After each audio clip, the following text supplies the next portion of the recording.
नमस्कार। SBT news में आपका स्वागत है। पेश है 10 अगस्त मंगलवार शाम 5:15 बजे राजस्थान की बड़ी खबरें।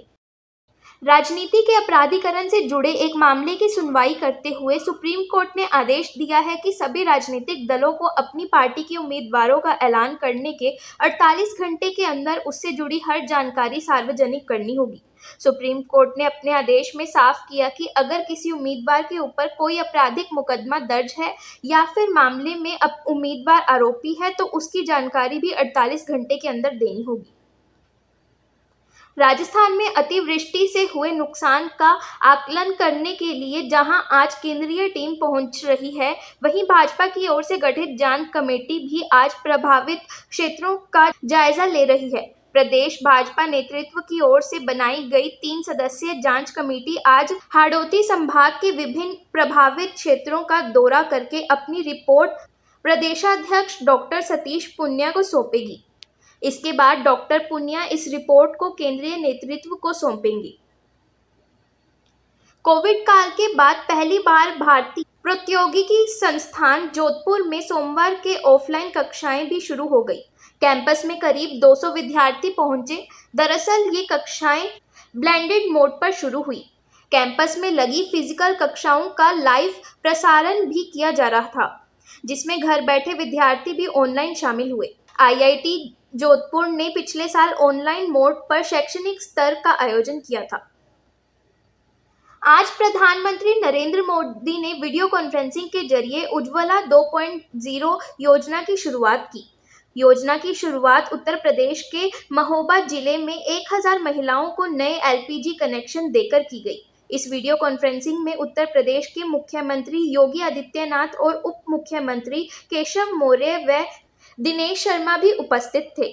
इस बार इस योजना में सरकार फ्री एलपीजी कनेक्शन के साथ साथ भरा हुआ सिलेंडर भी फ्री में देगी। पीएम नरेंद्र मोदी ने बताया कि अब उज्ज्वला 2.0 का लाभ लेने के लिए प्रवासियों को राशन कार्ड और एड्रेस प्रूफ जमा करने की जरूरत नहीं होगी। जरूरतमंद परिवार अब खुद के द्वारा सत्यापित आवेदन देकर भी इस योजना का लाभ ले सकेगा।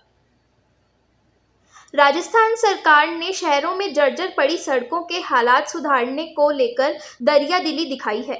सरकार ने अपने बजट में प्रत्येक नगर निगम को 19 करोड़ और नगर पालिका व नगर परिषद को 4 करोड़ रुपए बजट खर्च करने का प्रावधान रखा है, जिसमें गंगापुर सिटी व सवाई माधोपुर दोनों नगर परिषद और नगर पालिका बामनवास को भी ये बजट मिला है। मुख्यमंत्री की ओर से वित्तीय वर्ष 2021 से 22 की बजट घोषणा के रूप में तीनों नगर निकायों को 12 करोड़ रुपए दिए हैं। गंगापुर सिटी ने जिन जगहों पर सड़कें बनानी है उसका प्रस्ताव बनाकर भिजवा दिया है। तकनीकी शिक्षा में नए आयाम स्थापित करने के लिए कोटा में प्रदेश का पहला तकनीकी विश्वविद्यालय आरटी की स्थापना की गई थी। वर्तमान में ये तकनीकी विश्वविद्यालय कर्मचारियों को तरस रहा है। आरटी कोटा के अलुमिनी एवं सामाजिक कार्यकर्ता सुजीत स्वामी को सूचना के अधिकार के तहत मिली जानकारी से यह खुलासा हुआ है। आरटी में स्टाफ का टोटा है। 50% कर्मचारियों के भरोसे से विश्वविद्यालय की गतिविधियां संचालित की जा रही है। आरटी से 90 से ज़्यादा कॉलेज एफिलिएटेड हैं और लगभग 60,000 से ज़्यादा विद्यार्थी पंजीकृत हैं। सावन के आते ही तीज त्योहार का भी सीजन शुरू हो जाता है। राजस्थान में अगस्त से लेकर दिसंबर तक अब हर महीने कोई ना कोई बड़े त्योहार आएंगे। इन त्योहारों में मिठाइयाँ, नमकीन सहित अन्य खाने पीने की चीजें बाजार में बड़ी मात्रा में बिकने लगी। त्योहारों के शुरू होने के साथ स्वास्थ्य विभाग की टीमें भी प्रदेश भर में खाद्य पदार्थों में मिलावट कर बेचने वालों के खिलाफ अभियान शुरू कर देगी। लेकिन इन अभियान का कितना सकारात्मक रिजल्ट आता है, यह साल 2020 में पकड़े गए मामलों में अब तक हुई कार्यवाही के आंकड़े दर्शा रहे हैं। कांग्रेस प्रदेशाध्यक्ष गोविंद सिंह डोटासरा के वीर सावरकर और हिंदू राष्ट्र पर दिए बयान से बीजेपी को एक मुद्दा मिल गया है। बीजेपी ने इसे सियासी तौर पर भुनाना शुरू कर दिया है। बीजेपी के नेताओं ने डोटासरा के बयान को वीर सावरकर और हिंदू राष्ट्र को लेकर कांग्रेस की बदलती भाषा से जोड़ा है। डोटासरा ने कहा था कि सावरकर जी के स्वतंत्रता आंदोलन में शामिल होने को हम मना नहीं कर रहे हैं। सावरकर जी आज़ादी से पहले हिंदू राष्ट्र की बात करते थे तो गुनाह नहीं करते थे। अब संविधान बनने के बाद यह मांग गलत है। भरतपुर के नेशनल हाईवे 21 पर झालाटाला इलाके में मंगलवार सुबह 45 यात्रियों से भरी एक बस पलट गई। हादसे के बाद मौके पर चीख पुकार मच गई। हाईवे पर लंबा जाम लग गया। घटनास्थल पर मौजूद लोग बस के गेट और खिड़कियों के कांच तोड़कर अंदर घुसे और यात्रियों को बाहर निकाला। हादसे में एक की मौत हो गई जबकि 23 लोग घायल हो गए। सूचना मिलने पर हलैना थाना पुलिस मौके पर पहुंची। घायलों को हलैना हॉस्पिटल पहुंचाया गया। यहां से 10 यात्रियों की हालत गंभीर होने पर भरतपुर रेफर किया गया। हादसे में एक की मौत हो गई। यादव बसपा और निर्दलीय विधायकों को सरकार में महत्व मिलने के मुद्दे पर कांग्रेस में खींचतान लगातार जारी है। अलवर से पूर्व सांसद और किशनगढ़ से विधानसभा चुनाव हार चुके कांग्रेस नेता डॉक्टर करण सिंह यादव ने निर्दलियों और भाजपा से कांग्रेस में आए विधायकों को सरकार में महत्व देने पर सवाल उठाए हैं। यादव ने कहा कि निर्दलियों और भाजपा से आने वाले विधायकों को एक तरफा महत्व मिलने से पार्टी को निश्चित तौर पर नुकसान हो रहा है, खास तौर पर जहां 13 निर्दलीय और 6 भाजपा के प्रत्याशी जीत कर आए हैं, वहां पर पार्टी कार्यकर्ता पूरी तरह उपेक्षित हैं। टोक्यो ओलंपिक से लौटने के बाद प्रेस कॉन्फ्रेंस में नीरज ने कहा कि मैंने दूसरा थ्रो 87.58 का किया। इसके बाद अगले थ्रो में मैं और अधिक अच्छा करने की कोशिश कर रहा था। मुझे लग रहा था कि 90 मीटर पर पार कर सकता हूं और इसके कारण बाकी के सारे थ्रो खराब हो गए। उन्होंने कहा कि वे 90 मीटर के काफ़ी करीब हैं। वे कोच के साथ मिलकर इस पर काम करेंगे। 90 मीटर का उनका सपना है और वो इसे पूरा करने की कोशिश करेंगे। दुनिया में कोरोना महामारी के बीच एक नया खतरा पैदा हो गया है।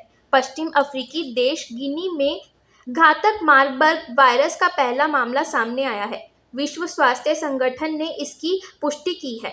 इस वायरस को इबोला और कोरोना से भी अधिक खतरनाक माना जा रहा है। यह जानवरों से इंसानों में भी फैल सकता है। ऐसे में गिनी के लोगों में दहशत का माहौल है। WHO ने कहा कि यह वायरस चमगादड़ों से फैलता है। इसकी मृत्यु दर 88% तक है।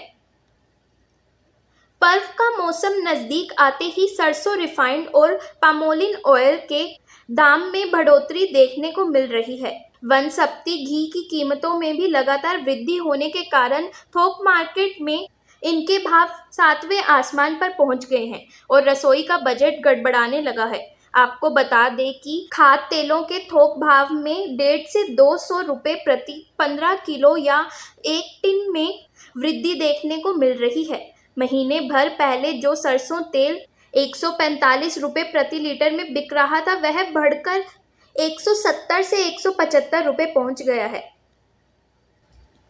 उदयपुर जिले में जनजाति क्षेत्र के 274 गांवों की सूरत सीरत बदलने में दिल्ली का हाथ होगा और वहां से फंड मिलेगा। असल में ऐसे गांवों में पंचायतों के पास पैसा इतना नहीं होता है कि बहुत कुछ चाहकर भी नहीं कर सकती है। ऐसे में इन चयनित गांवों के विकास के लिए विशेष केंद्रीय सहायता योजना के तहत जनजाति विभाग के जरिए इस पर काम किया जाएगा। इसके लिए जिला कलेक्टर की अध्यक्षता में बनी कमेटी ने इन गांवों के नामों का अनुमोदन कर दिया और अब फाइल राज्य सरकार को भेज दी। शिकार करने के लिए जाल डालकर बैठे साइबर ठगों ने फिर से 2 शिकार किए हैं। आसानी से शिकार भी फंस गए और शिकार होने के बाद जब खाते साफ हुए तब जाकर वारदात का खुलासा हो सका। शहर के 2 थानों में पुलिस ने मामले दर्ज कर जांच शुरू कर दी है। जयपुर वैशाली नगर निवासी 60 वर्षीय किशन सिंह ने उदयपुर जाने के लिए ऑनलाइन टिकट बुक कराया था। टिकट पर तारीख गलत लिख दी गई थी। इसे ठीक करवाने के चक्कर में किशन सिंह ठगों के हत्थे चढ़ गया और 1.5 लाख रुपए लुटवा बैठा। फिलहाल इस बुलेटिन में इतना ही। फिर हाजिर होंगे और बड़ी खबरों के साथ। SBT न्यूज के और भी वीडियोस को देखने के लिए हमारे चैनल को सब्सक्राइब करें और नोटिफिकेशन पाने के लिए बेल आइकन को प्रेस करें।